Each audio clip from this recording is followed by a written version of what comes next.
Imagine waking up, buying some fresh bread, complaining about your neighbor, going to the gym, maybe arguing with your wife because she spent 50 denarii on decorative pillows, only to end the day buried under 20 feet of volcanic ash. Talk about your plans changing. This is the story of the final 24 hours of Pompeii, a city where almost everyone was completely unaware they were living through history's worst. Well, that's not good. Let's rewind nearly 2,000 years. August, AD 79. Pompeii was booming.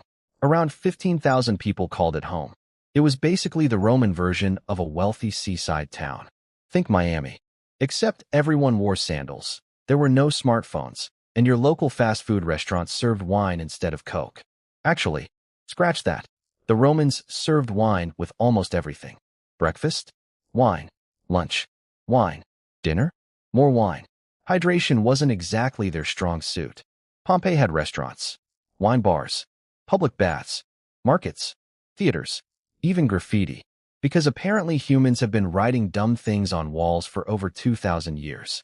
Archaeologists have found messages like, "Successus loves Iris." Another says, "I was here. Congratulations, Marcus. Your contribution to civilization has survived longer than most modern marriages." But despite being one of the richest cities in the Roman Empire, there was one very large problem. And by large, I mean roughly 1,280 meters tall. Mount Vesuvius. Now today, we all know Vesuvius is a volcano. Back then, not really. The mountain had been quiet for centuries. To the people of Pompeii, it was basically just a mountain, like living next to a sleeping dragon that hadn't moved in generations. Sure, it looks dangerous, but so does your uncle after 3 pints. Usually nothing happens. Usually, 24 hours earlier. It's early morning. The sun rises over the Bay of Naples. Fishermen head out. Bakers light their ovens. Merchants begin setting up stalls. Children run through the streets. Dogs bark. Some poor bloke has already been yelled at by his boss before breakfast. Business as usual. Except, something feels off. Small earthquakes have become surprisingly common. Now here's the funny part. The people of Pompeii were so used to earthquakes, they barely cared anymore. Imagine your house shakes. Your shelves rattle. A vase falls over. And your reaction is basically, Tuesday. In fact, 17 years earlier, a massive earthquake had badly damaged the city. People rebuilt. Life carried on. So when another tremor rolled through, nobody thought much of it. Humans are amazingly good at ignoring warning signs. If history teaches us anything, it's that people can rationalize almost anything. Weird smell? Probably nothing. Ground shaking? Probably nothing. Mountain making strange noises? Probably. Actually, maybe look into that one. Morning market. The marketplace is packed. Farmers arrive with fruit. Fishmongers are loudly insisting their fish is caught fresh this morning, which is exactly what every fish seller says. Even today, one butcher is arguing over prices. A wealthy Roman is complaining that imported olive oil has become expensive. Congratulations. Inflation existed 2,000 years ago too. Some things truly never change. Meanwhile, street food vendors are doing excellent business. One customer orders stew. Another grabs bread. Someone spills wine. Someone else blames the waiter. Basically, human civilization functioning exactly as intended. Around midday, many Romans head for one of their favorite activities, the baths. Now don't picture people quickly washing before work. Roman baths were basically a luxury spa, a gym, a cafe, a business meeting, a gossip center, and social media, all rolled into one building. You'd go there for hours. Relax. Exercise. Talk politics. Make business deals. Judge your neighbors. Honestly, if someone invented Roman baths today, they'd charge £200 a month for membership. Inside, people are discussing rumors. Someone mentions another earthquake. Another laughs. Relax. The mountain has always been there. Famous. Last. Words. Meanwhile, just a few kilometers underground, things are getting interesting. Deep beneath Mount Vesuvius, pressure is building. Magma rises. Gas expands. The volcano is essentially shaking a giant bottle of fizzy drink.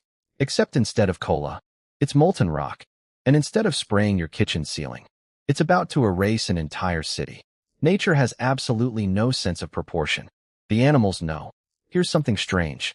Ancient writers reported unusual animal behavior before the eruption. Dogs became restless. Birds disappeared. Farm animals acted nervous. Animals often notice danger long before humans do. Humans? Were standing there saying, "Huh, weird that all the birds left." Meanwhile, the birds are halfway to Greece yelling, "Good luck, idiots." By now, small tremors continue. Not huge, just enough to make cups wobble. Doors rattle. Maybe crack another wall. Still, life goes on. The theater fills. Children play. Merchants count money. Ships continue arriving in the harbor.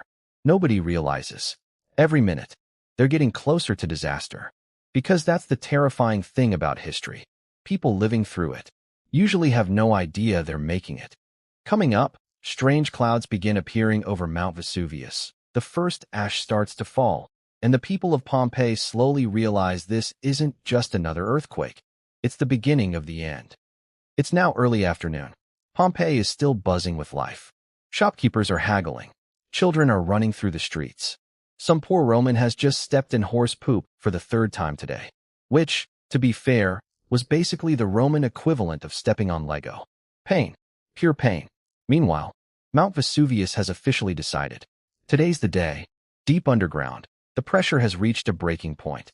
Imagine shaking a bottle of sparkling water for several hours, then sealing the cap shut with concrete, then heating it in an oven. That's roughly the situation inside the volcano. Not ideal. Around 1 p.m., people begin noticing something odd. A strange rumbling. Not thunder. Not another earthquake. Something different. You know that feeling when your washing machine suddenly starts making a noise it's never made before? You immediately think, oh no, that's basically the entire city.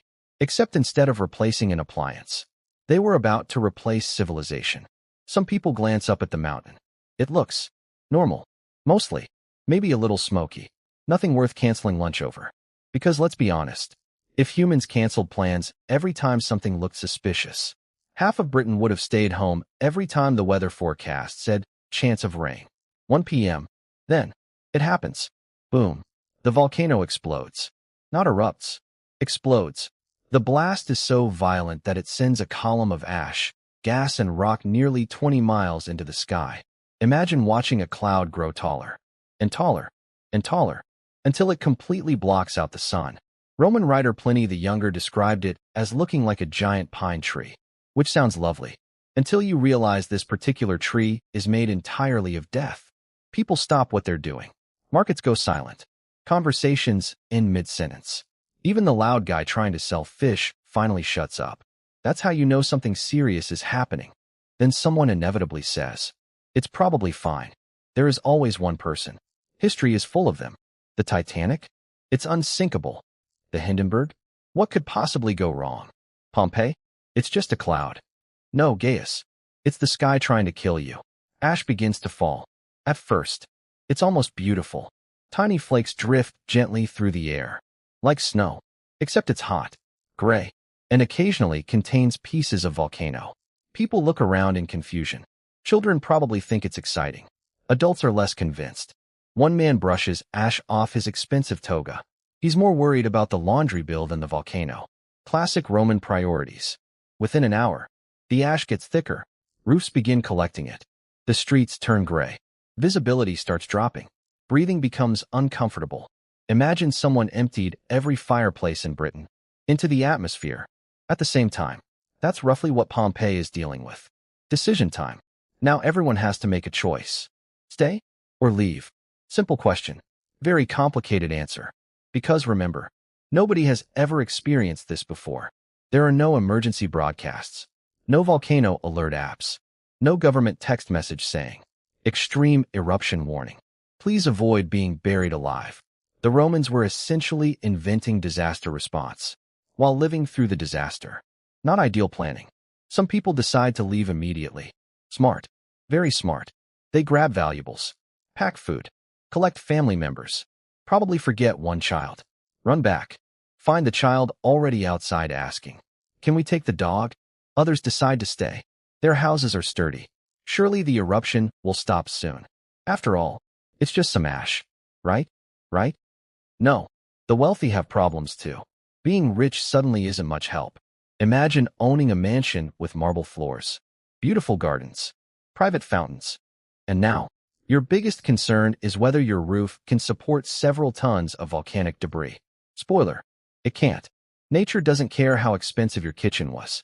At the harbor, chaos begins. Ships prepare to leave. Families rush aboard. Sailors shout orders. Everyone suddenly wants to be literally anywhere else. Unfortunately, the sea has other ideas. Strong winds created by the eruption make escaping by boat incredibly difficult. Imagine trying to paddle away, while the weather itself has declared war on you. Meanwhile, ash continues falling. Hour after hour after hour. Some people wrap cloth around their faces. Others hide indoors. Some continue praying to the gods, which, honestly, seems like a reasonable option at this point. If you're Roman and your local mountain has just exploded, you're probably making prayers to every god you can remember. Jupiter, Mars, Venus, Mercury, that one god you forgot about until now. Just in case. The city starts changing. The streets become eerily quiet. The laughter disappears. The market empties. The theaters close. Even the dogs stop barking. Everything is covered in gray dust. It's like someone slowly turned the color saturation down on the entire city. Only this isn't a movie. It's really happening. Evening approaches. As darkness begins to fall, something terrifying happens. The sun disappears. Completely. Not because it's night. Because the ash cloud is so thick. It blocks daylight. Imagine standing outside at 3 in the afternoon. And suddenly, it feels like midnight. People light oil lamps. But they barely help. The air is thick. Ash is everywhere. Every breath feels harder than the last. And for the first time, the people of Pompeii realize, this isn't another earthquake. This isn't a bad storm. This isn't going away tomorrow. Their world is ending. Coming up in part 3, the eruption becomes unimaginably violent. Roofs begin collapsing under the weight of ash. Thousands attempt desperate escapes through complete darkness, and Mount Vesuvius unleashes the deadly pyroclastic surges that make survival almost impossible. Night falls, way too early. By what should have been early evening, Pompeii is almost completely dark. Not the kind of dark where you can't find your TV remote. The kind of dark where you can't see your own hand. People later described it as being like a room with all the lights turned off. Except the room was an entire city, and the ceiling was trying to murder everyone. Ash is now falling constantly. Every minute. Another layer. Then another. Then another. Imagine someone dumping bags of cement onto your roof. Every few minutes. For hours. Eventually, physics gets involved. And physics is undefeated. Here's something nobody thinks about when a volcano erupts. The ash. People imagine rivers of lava. Hollywood certainly does. But lava wasn't Pompeii's biggest problem. It was the ash. Volcanic ash isn't like the fluffy stuff left over from your barbecue. It's tiny pieces of rock and volcanic glass. Basically, nature made sandpaper, then decided it should fall from the sky. It's surprisingly heavy, especially when it starts mixing with rain and moisture. Roofs across Pompeii begin creaking. That doesn't sound good. It's probably the wind. It was not the wind. Crack. One roof collapses. Then another. Then another. Imagine trying to sleep, and suddenly your ceiling becomes your floor. Not exactly ideal. By now, thousands of people have made the same decision. We are leaving. Excellent idea. Tiny problem. Nobody can see. The streets are buried in ash. People are bumping into walls, into statues, into carts, into each other. Some historians think people tied cloths around their faces to help them breathe, which is sensible. Although breathing in volcanic ash is a bit like trying to inhale through a vacuum cleaner full of broken glass. Your lungs are having a terrible evening. Families cling together. Parents carry children. Friends shout names into the darkness. Some never hear an answer. Others refuse to leave elderly relatives behind. It's one of those moments where history stops being dates and facts and becomes ordinary people trying to save the people they love. Of course, there are still some people who decide to stay inside. At this point, you're probably yelling at the screen. Why? Fair question. But remember, they've survived earthquakes before. Some probably believed the stone walls would protect them. Others didn't want to abandon everything they owned. Humans are funny like that. We'll leave a burning building, but somehow convince ourselves, I should probably grab my favorite chair first. Somewhere on the bay, out at sea, A Roman naval commander named Pliny the Elder receives reports about the eruption. Now, Pliny had two defining personality traits. Number one, he loved studying nature. Number two, he apparently had absolutely no concept of personal safety. Most people see a volcano exploding and think, I'm going the other way. Pliny thought, I should get a closer look. The original disaster tourist. To be fair, he wasn't just sightseeing. He organized ships to rescue people trapped along the coast, which was incredibly brave. Also, incredibly dangerous. History remembers heroes. It usually forgets the people standing on the shore yelling, Pliny, this is a terrible idea. The mountain isn't finished. Hours have passed. The eruption hasn't slowed down. In fact, it's getting worse. Much worse. Every explosion sends more ash, more rocks, more poisonous gases, high into the atmosphere. The eruption is so powerful, people hundreds of kilometers away can hear it. Imagine living in another city. You hear distant explosions. The sky starts turning strange colors. Birds disappear. And you think, wonder what's going on over there. Then comes the real killer. Here's where Hollywood usually gets it wrong. People often imagine Pompeii being swallowed by lava. That isn't what happened. The real horror was something far worse. Pyroclastic flows, which sounds like a fancy science term, because it is. But here's the simple explanation. Imagine a hurricane, made of fire, traveling faster than a Formula One car, filled with burning gas, ash, and shattered rock. Oh, and it's around 300 to 700 degrees Celsius. Basically, the Earth's way of saying, you don't live here anymore. Unlike lava, you can't really outrun one. By the time you realize it's coming, it's already there. Nature didn't just bring a hammer. It brought a freight train. As the first pyroclastic surge races down the mountain, the remaining people in Pompeii have almost no warning. Some are still trying to escape. Some are sheltering inside homes. Some are praying. Some are simply frozen with fear. The superheated cloud sweeps through streets, over rooftops, through doorways, filling every corner of the city. And then, silence. It's haunting to think about. One moment, Pompeii is alive. Dogs barking, merchants arguing, children laughing, someone probably still trying to sell fish. The next, nothing. An entire city, paused, like somebody hit the world's biggest pause button. Over the following hours, more ash falls. Building after building disappears. Roads vanish. Gardens disappear. Statues disappear. Eventually, the city itself disappears, under several meters of volcanic debris. Out of sight, out of memory. For centuries, if you stood there afterwards, you wouldn't even know a city had ever existed beneath your feet. Coming up in Part 4, how Pompeii stayed hidden for nearly 1,700 years, the astonishing discoveries archaeologists made, why the plaster casts are so haunting, and the surprising lessons this ancient tragedy still teaches us today, with one final joke to end on a lighter note. And then, nothing. No rebuilding. No rescue operation. No triumphant return. Pompeii was simply gone. Over the next few days, more ash and volcanic debris buried the city under several meters of rock. Fields grew over it. Trees appeared. Roads changed. Eventually, people forgot exactly where the city had even been. Imagine London disappearing tomorrow. And in 1,700 years, archaeologists digging it up and saying, look, we found a Tesco. History is weird. Fast forward 1,700 years. It's now the 1700s. Workers digging near Naples start uncovering something unusual. Walls, statues, buildings, paintings that still look surprisingly fresh. At first they don't realize what they've found. Then more streets appear, more houses, entire neighborhoods. It slowly becomes obvious. They're standing inside an almost perfectly preserved Roman city. Imagine opening a time capsule. Except the time capsule is an entire town. The ultimate snapshot. Normally, history disappears. Wood rots. Clothes decay. Food vanishes. Paper burns. Pompeii was different. Because everything was buried so quickly, it froze a single moment in time. Loaves of bread, still sitting inside ovens. Wine shops, waiting for customers who would never arrive. Graffiti, still covering walls. Even political campaign posters survived. Apparently, election advertising has been annoying people for at least 2,000 years. Some things never improve. Archaeologists found cooking pots still sitting on stoves. Tools lying exactly where workers dropped them. Coins left on tables. One bakery still had dozens of loaves inside its oven.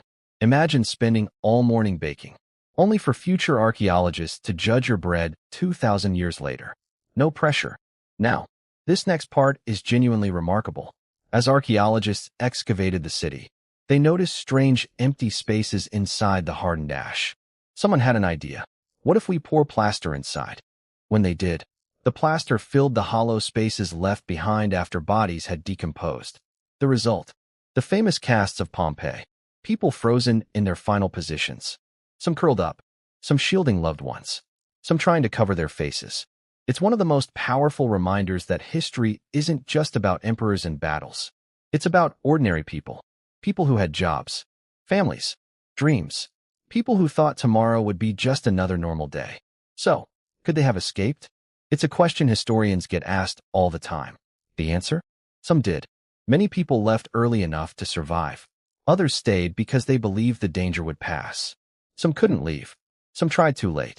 And once the pyroclastic surges arrived, there was very little anyone could do. Sometimes history isn't about people making bad decisions. Sometimes it's about people making the best decision they could, with the information they had. The lesson: Pompeii isn't famous because it was the biggest city. It wasn't. It isn't famous because it had the strongest army. It didn't. It's famous because, for one ordinary day, history pressed pause. It preserved an entire civilization exactly as it was. The good, the bad, and the graffiti, especially the graffiti. One final thought. Think about your own day. Maybe you complained because your Wi-Fi stopped working for 5 minutes. Maybe your coffee was cold. Maybe someone parked badly outside your house. The people of Pompeii woke up worrying about completely ordinary things too. They had absolutely no idea they were living through one of history's most famous days, which is strangely comforting, because none of us knows which ordinary day will one day end up in a history book. Hopefully, not because of a volcano. So next time your neighbor says, "Nothing interesting ever happens around here," maybe don't live next to a volcano. Just a thought. If you enjoyed this journey into history, leave a like, subscribe, and let me know in the comments. Which historical disaster should we cover next? And remember, if the mountain next to your city suddenly starts exploding, that's usually your sign to cancel your afternoon plans. I'll see you in the next one.